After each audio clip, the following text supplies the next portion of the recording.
Welcome to the Total Soccer Show Weekend Review. Arsenal remain top of the Premier League after a game with some spice and a standout performance from Declan Rice. After their comeback win over the Cherries, the Gunners got a cure for their Sunday scaries when Manchester City was significantly hindered in a draw against the Chelsea side led by an interim. And speaking of major coaching changes, Man United and Ruben Amorim have made their final exchanges. His 14-month tenure wasn't beyond reproach, and apparently he was a manager and not a coach. But ultimately Amorim just wasn't the right fit, and he was sacked, although it looked like he quiet quit.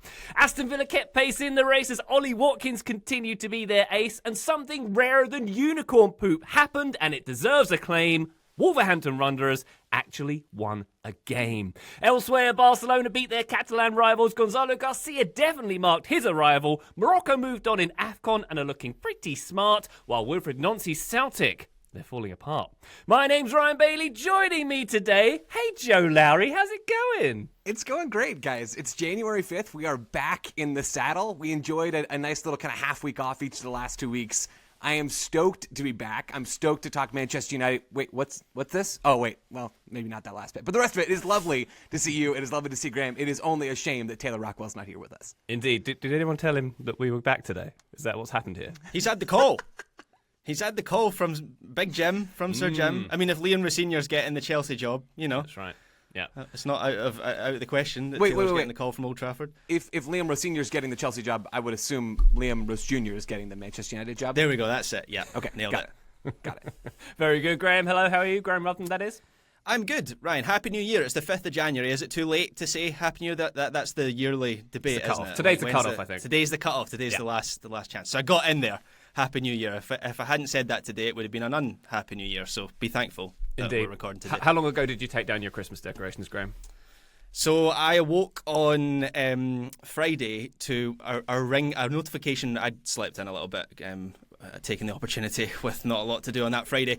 I woke to a ring notification, ring camera notification of Lucy, my wife, dragging the Christmas tree out of the back. I was like, oh, that'll be the Christmas tree gone. Christmas is over. So Lucy did not. I would have waited until like yesterday. 4th of January feels about right. But wow. I think some people are quite keen to get it down. Lucy would have them down on like Boxing Day. Graham, you strike me as like a noon 01 p.m. on Christmas Day kind of guy for the decorations to come down.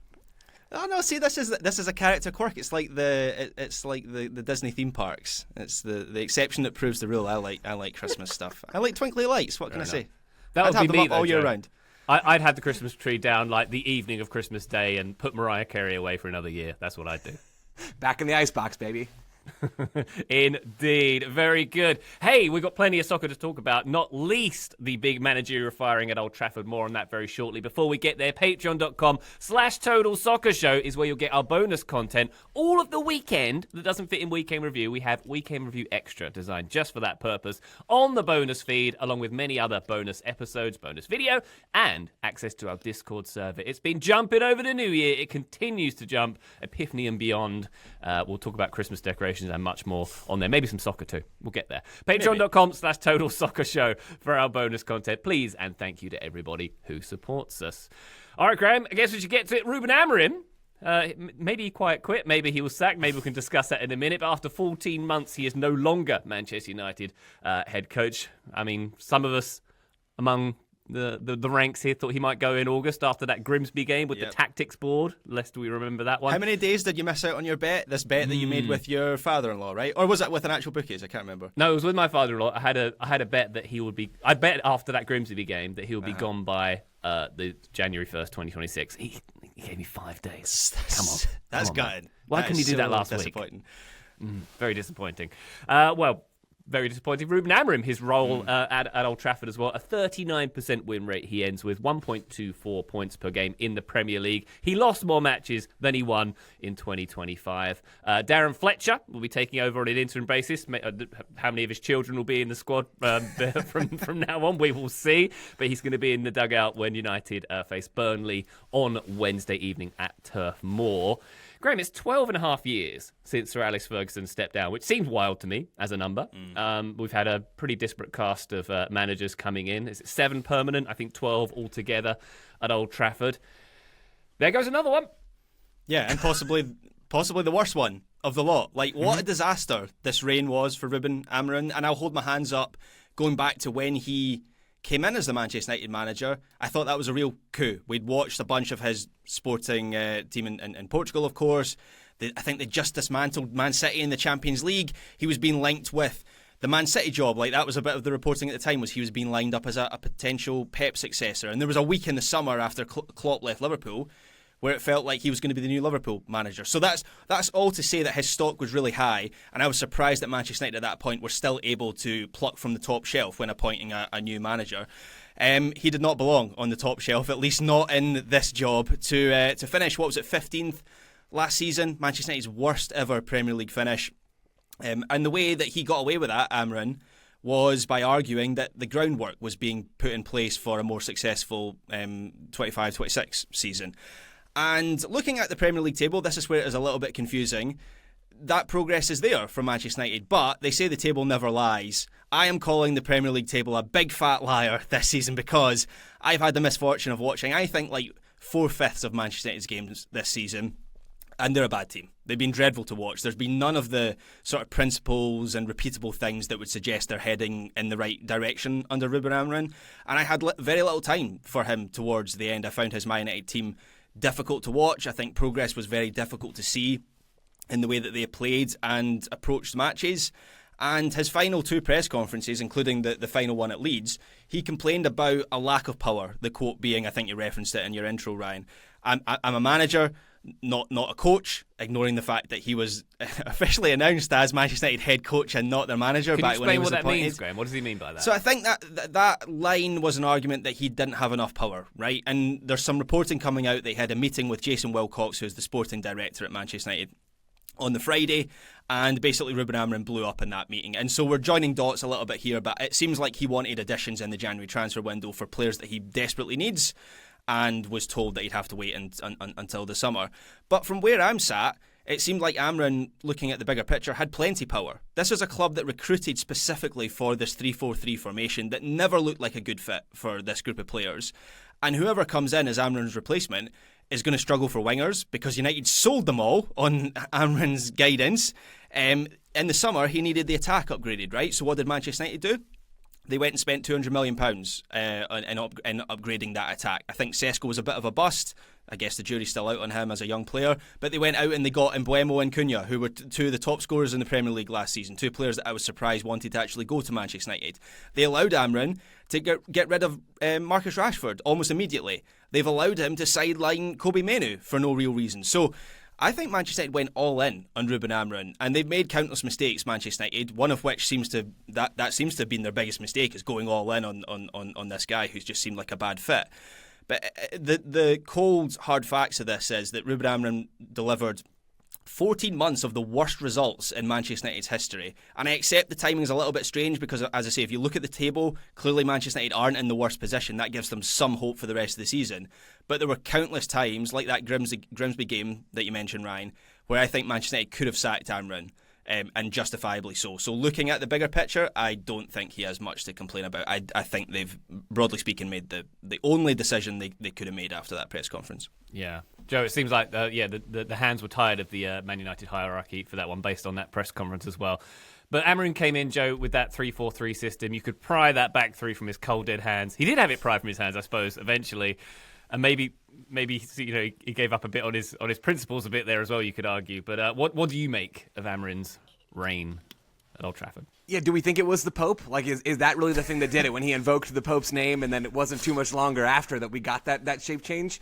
It seems to me there's a couple things to this, and I agree with, I think, most everything that Graham said. There's a couple parts of this. One is that on a tactical side, it didn't seem like Ruben Amorim was ever really willing to bend to the players that he actually has. And ultimately, is that not the job of a coach, at least in the short term? And I think a lot of this will echo Graham's thoughts, because I've seen Graham share his thoughts on Wilfried not say at Celtic. But in the short term, at least, you can't become Pep Guardiola's Man City overnight, right? You can't do that in one season. You can't do that in 14 months. There is some bending to the assets that you have that is inherent to the job description of being a coach. And it doesn't seem like Ruben Amorim ever truly embraced that part of the job. I think that is one piece of this, and I think that is a big piece of this. Another piece of this is, let's be honest, Manchester United's squad is still not very good, and Manchester United are a mess of a club. So any manager that takes this job faces the exact same challenges that Ruben Amorim has. Now, they might make different challenges for themselves. They might make some things easier and some things more difficult. But let's not twist it and think that this is all Ruben Amorim's fault. And I don't think anybody's attempting to do that, but we haven't said that clearly yet. There is a pattern. Is every manager that has succeeded Alex Ferguson at Manchester United a dumb idiot? No, absolutely not, right? There is something deeper here. And Ryan, you talk about this all the time.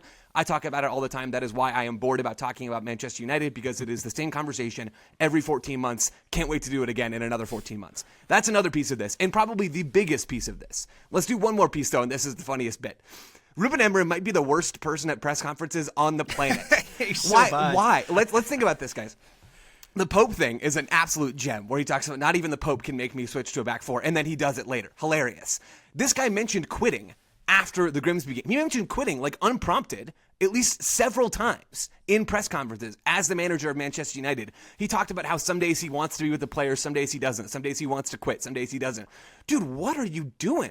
What is happening? Like, I cannot believe how many absurd answers were given by Ruben Amorim, how many mixed messages, how many complaints that were unfounded came from Ruben Amorim in his 14 months at Manchester United. And my biggest take on all this is I'm sad it's over, because oh boy, was this entertaining. Yeah, it was just way too emotional to be Manchester United manager. And the reason that matters is because you need buy-in from your players. So when you come out after a difficult result, the worst one was when he said that he hated his players. And then he had to roll it back and say, well, you know, sometimes I love my players, sometimes I hate my players. What's that doing within a dressing room? It gets to a point where it doesn't actually matter what you're asking them or telling them to do. They're not willing to do it because they don't believe in you, because you've told them that you hate them, that you hate the squad. So yeah, I just think it got to the point. I agree, Joe. I think anyone rational would agree Manchester United have larger problems that need to address here. But Amorim became a problem. And if you asked me towards the end of his reign, would someone do better with this squad of players? I think my answer is yes. They still need to find that person, and who knows who that person is going to be. It seems like they're going to wait until the summer. That's the early reporting. Darren Fletcher's the interim manager. I think they're hoping that he is like passable and adept and gets them to the end of the season, and then at that point, post World Cup and with like Glasner being out of contract, I think the market opens up and there's a number of options for them. But yeah, it just became a complete mess for Man United. And appointing the next manager is so difficult for Manchester United because there's no identity of what this club is. Like, do you go for a Glasner and how he wants to play? Do you go for a Pochettino and how he wants to play? Do you go for, Amorim didn't make any sense with the squad at the time. That's why Liverpool said no, at least according to reports. And they paid £11 million. They paid a transfer fee for Ruben Amorim just to eat that money 14 months later. Like, I just don't see how we don't end up talking about the same things in a year as we're talking about right now. It just doesn't compute for me. I think that's it, Joe. It feels to me like you need a certain type of ego to say, come into that club and go, yeah, I'm the one who can fix this. Don't worry about all the issues that have affected this club for the past 12 years. I'm the guy who can turn this squad around with this war chest, because it's 7 people have tried it before and it hasn't succeeded. And as you mentioned, Joe, this is a drum I banged again and again and again. My hot take is the manager has never been the problem. It's never been the problem at Manchester United. It's always been, from the very top, has been the issues. The philosophy of the club, the lack thereof, is the issue at Manchester United. And they are proof that you cannot just throw money at the problem. You have to have a plan, right? Right. And it seems like Manchester United have been trying to waddle their way in with cash to be the Real Madrid of the Premier League, which is just not possible, given how the Premier League is structured. Real Madrid don't have this top-down tactical philosophy. And you know what? It largely works for them because they have some of the best players in the world. And relative to the competition that they face week in and week out, they are miles better than all but one of those teams. You can't do that if you're Manchester United. You absolutely cannot do that. You don't have the same financial advantage, and you don't have the actual talent to be able to do that relative to the best league in the world. It hurts my brain. All of this hurts my brain. Yeah. So Man United up next at Burnley, as mentioned. I'd say, Graham, that's actually a really bad fixture for them, because if they were playing like a top 4 team, there would be less expectation on Darren Fletcher's shoulders. But a team they're very much expected to beat, it's a tricky one for them. They're not going to be able to do. Like, I remember when Ole Gunnar Solskjaer came in as interim manager, and they had a run of games where he could say, right lads, we're going to sit deep and play on the counter, and that kind of suited them. They're not going to be able to do that against Burnley. But we've seen it before, Scottish manager being successful. I mean, that's the only reason to think Darren Fletcher is going to fix this. But hey, maybe Scotland's going to fix Man United. I can't explain why David Moyes wasn't able to. But if we're just ignoring him and skipping to the Fergie, Maybe Fletcher, who was, by the way, do you remember, Ryan, when he was nicknamed almost mockingly Fergie's son? So maybe there'll be something in that. That's good wordplay. Yeah. Say what you like about it, but that works. So, Graham, if you had your crystal ball out, do you think it's going to be Oliver Glasner in the summer? Gareth Southgate's knocking around, isn't he? He was linked a while back, wasn't he? Yeah, and I think he's got a relationship with Ineos or Brailsford, someone close to. He has one of those Homer so. Simpson cars. Yes. Yeah, that's right. It feels a Grenadier feels right for Southgate's car, to be honest. But honestly, I have no idea. Like, the names that have been linked immediately have been Glasner, Xavi Hernandez. Who else have I seen? Southgate. Pochettino. I don't know how the timing works with Pochettino. Poch would actually be, of all of those guys, Summer, would probably be. Yeah, but how does that? The World Cup doesn't end until mid-July. How do you get him into a club in time for like pre-season and planning for the team? You need to announce it like before the World Cup, and I don't know how that works with US soccer. So a lot of these World Cup guys, I just don't know how the time is going to translate into carry over into next season. Poch probably would be the guy I'd go for, because Poch in a lot of ways is sort of the antithesis of Amorim, where he does have principles and values and how he wants a team to play, but he doesn't see like a formation as one of those principles. Which even looking at Nunce at Celtic, like as warm as I have been on him in MLS, I just don't think a formation should be a principle. Like, you should have to adapt depending on the players that you have. So I'd go for Poch, but I accept that the timing on that might not work out. Graham, don't worry. Poch's World Cup will end sooner than mid-July, so that can solve some of that problem. Woof. All right, time will tell on that one, but I think, Joe, we can safely assume that it was Brendan Aronson who ended Ruben Amorim's reign. It was Leeds 1, Man United 1, if we're going to talk about that game real quick. Matheus Cunha levelling it up for Manchester United. But Brendan Aronson getting it done. Yay, there's that. That's the last time Manchester United passed the ball straight to Brendan Aronson and let him run into the box unopposed. That'll show him. I mean, it was a nice bit from Aronson, but it was opportunistic and earned via his hard work, as we've come to expect. But Aronson keeps cooking, man. I'm just gonna continue to say it. I've criticized him plenty in the past. He has been good and effective, and he scored the only goal for Leeds in this game. He is the one who toppled Ruben Amorim, and it is a beautiful thing. Yeah. Is there going to be some pride, Graham, from Leeds fans that they technically did end a manager's reign at Manchester United? Because they don't get along very well, do they, those two clubs? It would have been better if they'd won, though, right? Like a draw feels like... what was the front page of the American paper when they drew with England at the World Cup? USA wins. Yeah. 1-1. Same vibes. Yeah. Fair enough. Okay, well, let's take a quick break. When we come back, the rest of the Premier League, including another 1-1, the Man City-Chelsea one. That and much more after this. Total Soccer Show, welcome back to the weekend review. Let's go to Eastlands, where Man City had a 1-1 draw with Chelsea. Tierney Reinders opening the scoring in that one, and then Enzo Fernandez with the late equaliser. Chelsea with interim boss Callum McFarlane. Interim bosses are all the rage these days in the Premier League, are they not? McFarlane, usually Chelsea's under-21 coach. Pep Guardiola's players had won 8 consecutive league games at the Etihad Stadium. They were closing in on a 9th. Not in this game. We saw Rodri start for the first time in 3 months as well in this one. Joe, what do we make of this one? Was it a good game? I had a great time watching this game, but every time, I know this sounds like so dumb to say, every time I watch these like top Premier League battles, the quality is just so good, man. The games are so much fun. And this game was fun, if imperfect, right? And I think this game was very, very imperfect. Man City's goal comes from a Chelsea giveaway in the center circle, effectively. City race down and score, and it's 1-0. It looks like they're going to see out this game, despite Chelsea having some real chances. And then Chelsea end up equalizing late on after City are already down one center back who's injured, and Josko Gvardiol. Ruben Dias has to come off the field in this game as well with an injury, which is bad news for Manchester City in a very, very real way. It is Malagusa who plays the ball all the way across the box. City can't clear it. Ake can't clear it. Kusanov can't clear it. And it ends up on the foot of Enzo Fernandez at the far post, and it's 1-1 in the 94th minute. Like, this was a game whose biggest moments were defined by sloppier than normal sorts of moments, right? Goals ultimately happen because a mistake is made somewhere in almost every situation.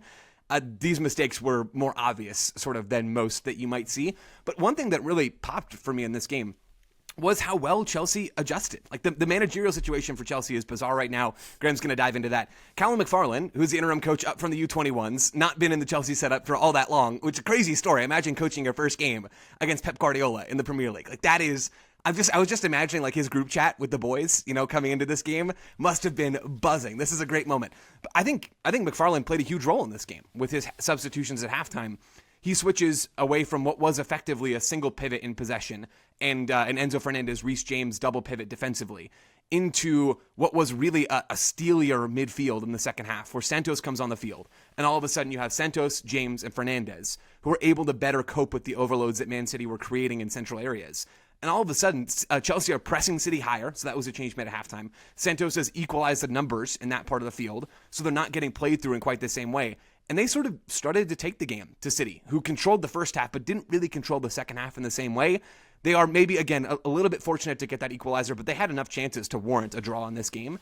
I was really impressed by the changes that Chelsea made in the second half, even if I thought City were probably still the better team on balance. Yeah, it felt like there was an equaliser coming before Enzo Fernandez. It didn't come completely out of the blue, that equaliser in stoppage time, as close as City were, obviously, to getting over the line in that game. And I'm pleased for Callum McFarland, because his story is incredible. Joe, awesome. you touched on it there, but he's not someone... it wasn't like he was the assistant manager and he's been sort of promoted into interim, or even Darren Fletcher, who wasn't the assistant, but has like been around Manchester United and has held a coaching position.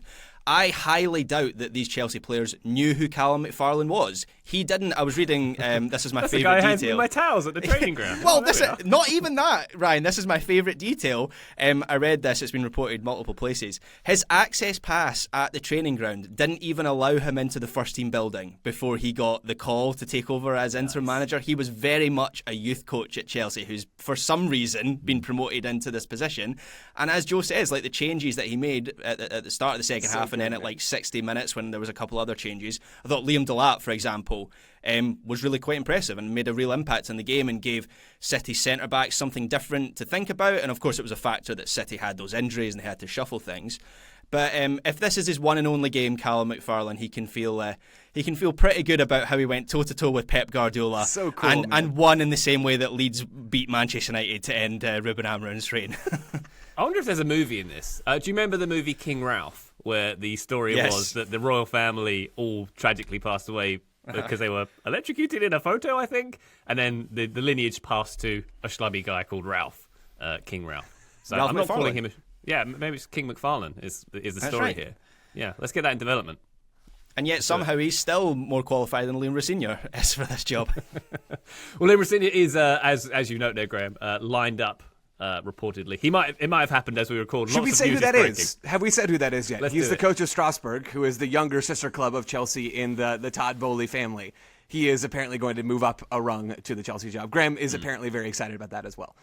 It's just someone, Liam Recine, Ryan, as a lower league English football fan, he has kicked around the lower leagues for a while. I think he was Hull City manager. He played in the lower leagues for a long time as well. He's someone that I was aware of as a player, but has never struck me as, not to be unkind to the guy, maybe he'll be a roaring success as Chelsea manager, but has never really struck me as someone of an elite environment. And so I do kind of wonder how that's going to go for him, because Strasbourg, he seems to have done a decent job in Liga this season, but that job is essentially player development. It's very different to being the Chelsea manager. So an appointment that I think fits with a lot of the complaints and insecurities that Enzo Maresca had as manager. I don't know if Chelsea are set up to actually be a winning team. It feels like there's some sort of broader Ponzi scheme, like a player trading Ponzi scheme, that now not only are they doing it with players, they're doing it with managers as well. On that note, Graham, these situations at Chelsea and Manchester United respectively, to me, they encapsulate how soccer is unfair. For one club, a lack of stability means disaster and they can't get a string of results together. For the other one, they thrive on instability and vibes and changing coaches and spending a crazy ton of money.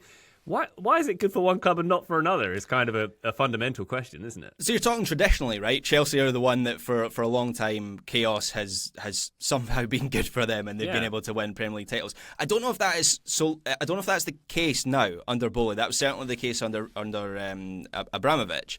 I think the bigger picture is really confusing for Chelsea, because as I just kind of teased there, I can't envisage how this process leads to them winning a Premier League title. They aren't trying to build a winning team. They have this model that I think the Noni Madueke deal in the summer was really telling of how Chelsea see this sort of squad building process where they're bringing in players. Everyone's for sale at that club. Like, I feel like if someone came in with a big enough offer for Cole Palmer, they'd have a good chance of getting him the way that they're building that team. And, they say it's for player development and they're signing these young players and they're going to grow together. And do you know what doesn't help player development is 4 managers in 3 years. So, it's a confusing, it's like Chelsea have looked at modern football and the way sporting directors have become a thing in the last 15 years and player trading models and PSR. And it's like they've taken it to the absolute extreme. This is a club that now has 5 sporting directors. I didn't realise they had. I knew they had 2 or 3. They appointed their 5th sporting director in November, Chelsea. So I understand the need to build out a front office, but again, to use that line, it's like they've taken everything to the absolute extreme, and now no top manager will go near this job now. Which Chelsea are maybe not too upset about. It seems like they see the manager as like the 4th or 5th most important person in a hierarchy, which is this kind of like upside down, this football upside down world that they've constructed for themselves. And unless they are right and everyone else is wrong, I just don't see how it works, frankly. Well, we shall see. Chaos is where they have thrived for the last few years, so we'll see if that continues. They're at Fulham, by the way, on Wednesday, going a mile or so down the road to Craven Cottage. We'll see how that one pans out for Chelsea. Very interesting indeed. Arsenal, still top of the league. They got a 3-2 win at Bournemouth, a comeback win that was as well. Declan Rice scoring twice, what a rhyme, in a league game for the first time in his career. I suppose the other time he scored twice in a game was that fairly significant Real Madrid one, with those 2 free kicks. Bournemouth did take the lead through a Gabriel error, but obviously Arsenal came back. They've now won their last 5 in the Premier League.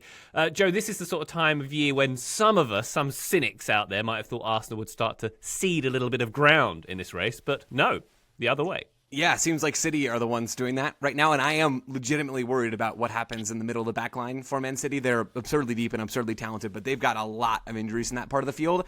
Rodri being back does help, but then Nico Gonzalez is not fully fit at the moment. So there's a lot of changes happening for Man City. Arsenal now 6 points clear and have, I don't know, not a death grip by any means on the title race, but a few fingers, sort of grasping it in a tighter way than anybody else does in the Premier League right now. I enjoyed Arsenal a lot in this game.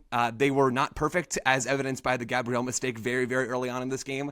But I liked the justice sort of that was done, or his own personal comeback when he manages a goal in the 16th minute, just 6 minutes later after giving the ball right to Evan Nielsen.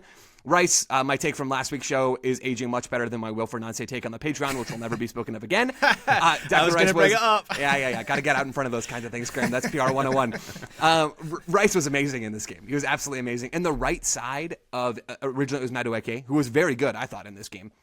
And then Saka coming off the bench to fill in for his same spot.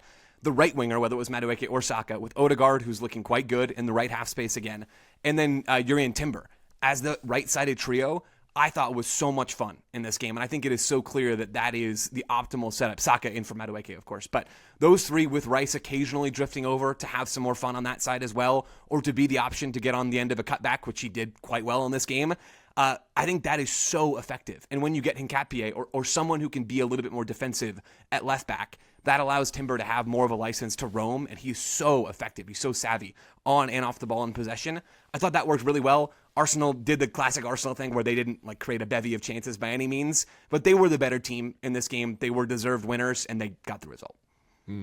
Graham, Declan Rice is taking England all the way to the World Cup. Do you agree?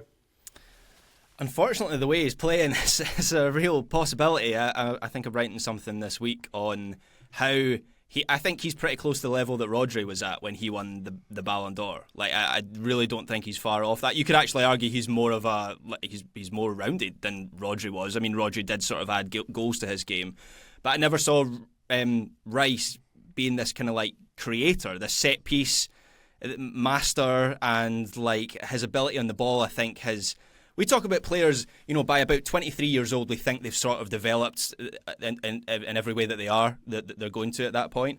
But Rice has proven that wrong because he's getting better and better. And yeah, it feels like right now he's the main man for this Arsenal team. And hopefully not for England at the World Cup next year.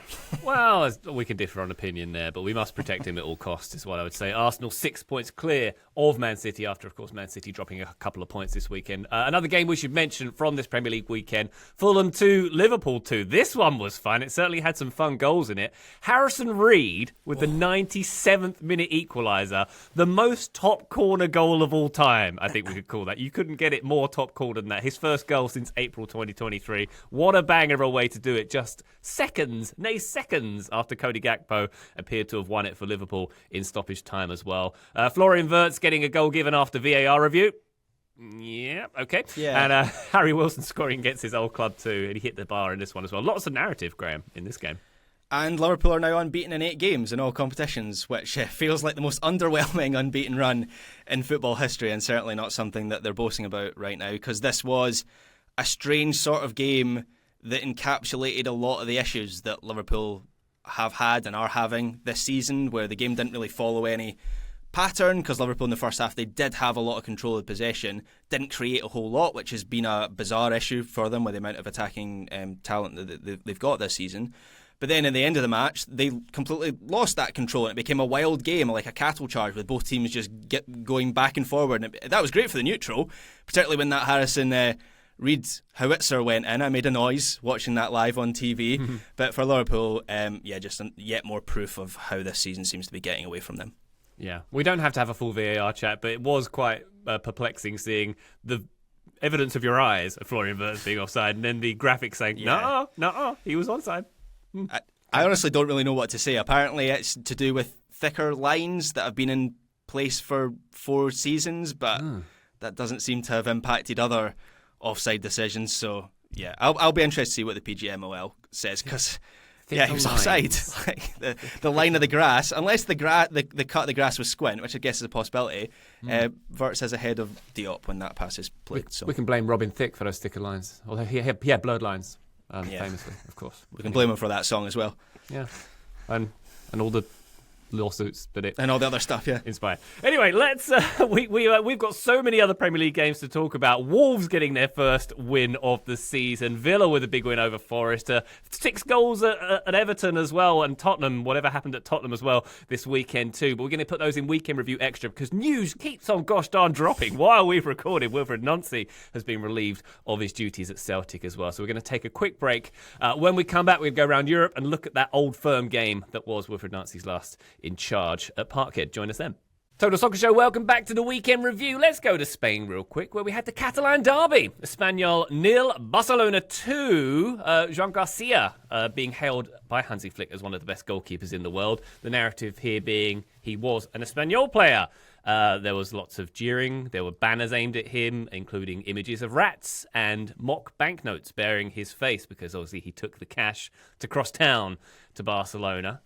So a bit of narrative there. Robert Lewandowski's goal, Graham, that little chip, put it in the Louvre. Fantastic. That's the goal you're picking out, and not the Dani Olmo, like Harrison Reed style banger into the top corner to make it 1-0.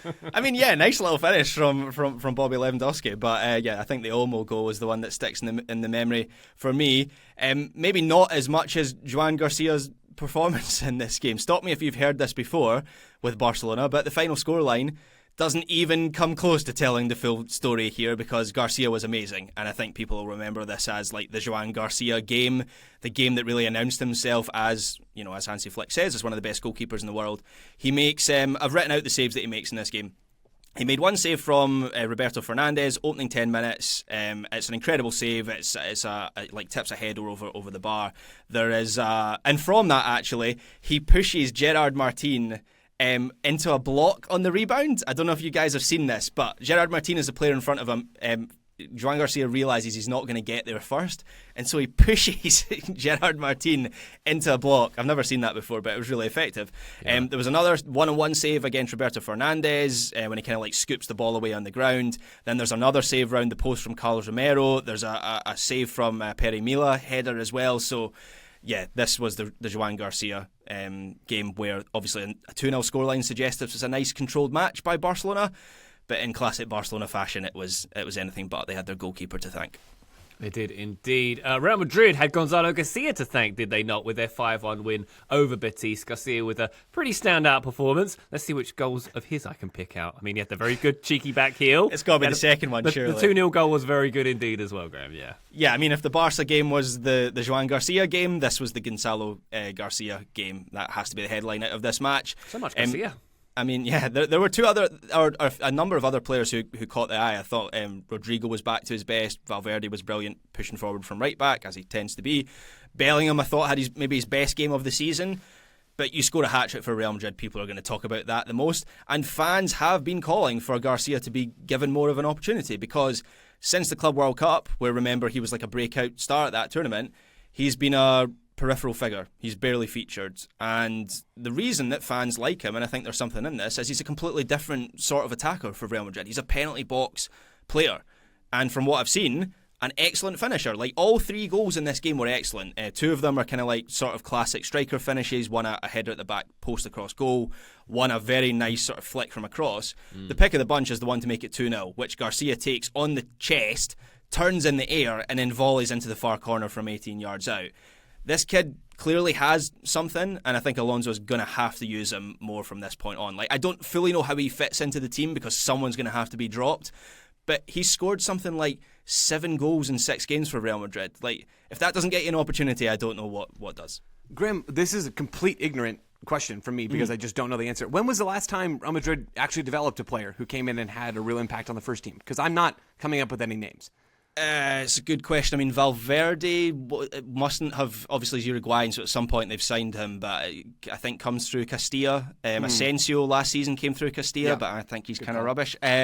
So I don't know, like, the comparison people make is Raul Gonzalez, obviously, like a homegrown sort of penalty box striker. I think Real Madrid could use one of those players, as they did in this game. So I'm a big fan, while accepting he's a young player and they shouldn't expect a hat-trick from him in every game that he plays. Nico Paz?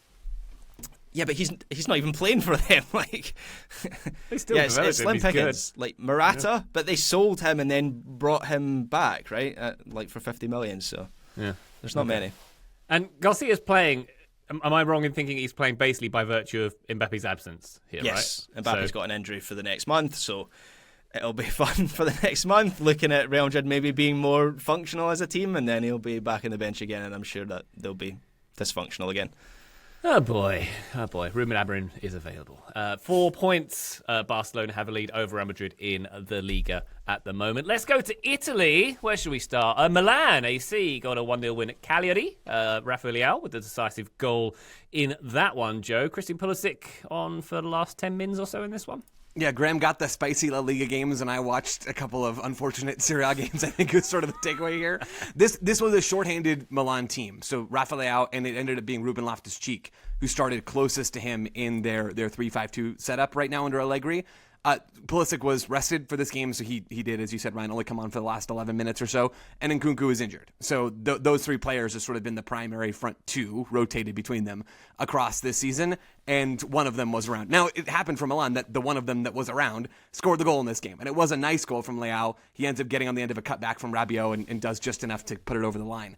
This was not a good performance from Milan whatsoever, and it's a reminder that they can struggle in games where they are given a lot of the ball. Ultimately, this Milan team, and I think I maybe even said this last week, they are at their best, as most Allegri teams have been, when they can afford to attack in transition. Cagliari didn't really give them that opportunity in this game. Milan ended with 54% of the ball. They had about that same ratio in the first half as they did in the second half. Milan just didn't create chances. They were a shorthanded team that looked like a shorthanded team. They are somewhat fortunate that they got out with the result in this game. They were just straight up the worst team in the first half, and they ended up doing just enough in the second half to get that 1-0 lead. It was enough to temporarily put them on top of Serie A, but Inter won later in the weekend, which put them back on top. Milan did enough, and for a team that didn't have a lot of their best players, that's quite all right. Yeah, there you go. As you said, Joe, Inter are a point above Milan at the moment. They got a 3-1 win at home over Bologna after Milan's win at Cagliari. Napoli, they're in third place. They're 2 points behind the leaders. So there's 2 points between the top 3 at the moment. They got a 2-0 win at Lazio. Pretty spicy one. First off goals from Leonardo Spinazzola and Emir Ramani. 3 red cards in that one. So that was a fun one at the Olimpico as well. And Juventus, they find themselves in fourth at the moment. They've played an extra game, though. They had a 1-1 draw with Lecce at home. Lecce, relegation threatened side, so not the ideal result, Joe, for Juventus. Not ideal that Jonathan David had a Panenka-style penalty saved that could have won the game as well. Yikes. But we got a Weston McKennie poacher's goal, should we call it? We very much did, and we got Weston McKennie playing centrally in this game, which was quite fun to watch as well. He was playing as an attacking midfielder in what was effectively a 4-2-3-1 in this match, which we haven't seen a whole lot of him playing as an actual midfielder for Juventus, really ever, I suppose, but certainly not this season. And it was fun to watch him in this game. I thought he was good because Juve also were really good in this game. They put up 25 shots. They massively outplayed Lecce in this game.